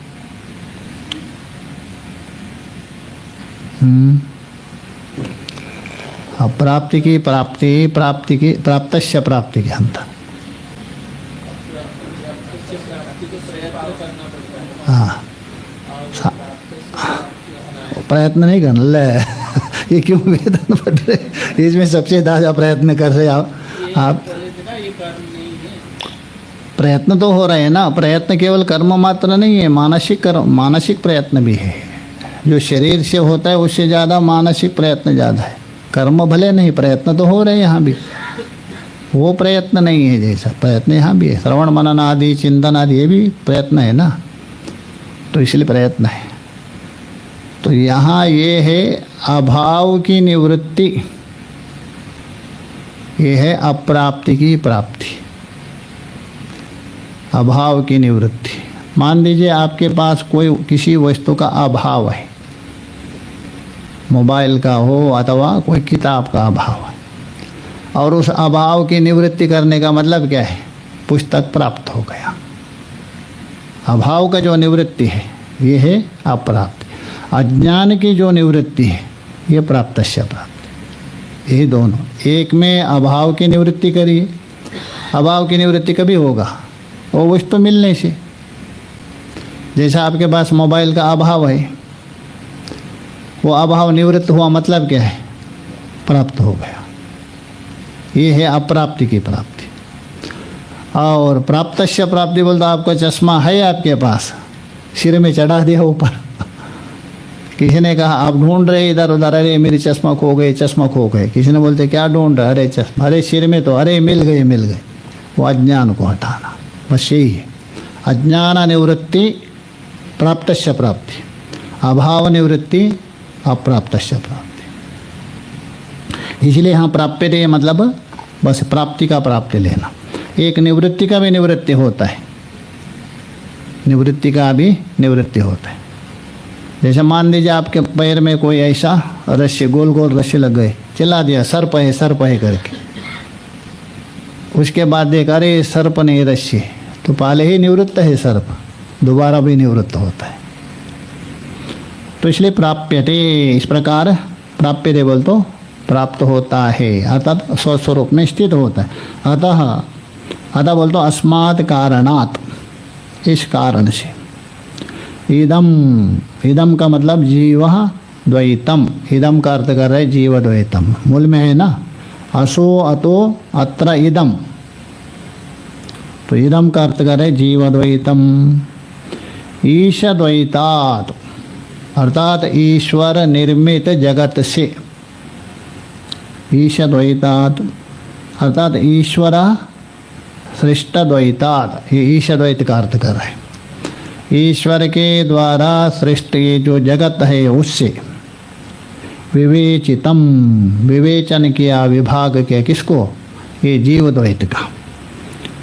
तो विवेचितम बोल तो विविच्य प्रदर्शितम, केवल विवेचन नहीं किया, विविच्य विवेक करके उसको स्पष्ट रूप से प्रदर्शन किया, एक एक पदों को लेकर, केवल सामान्यता नहीं।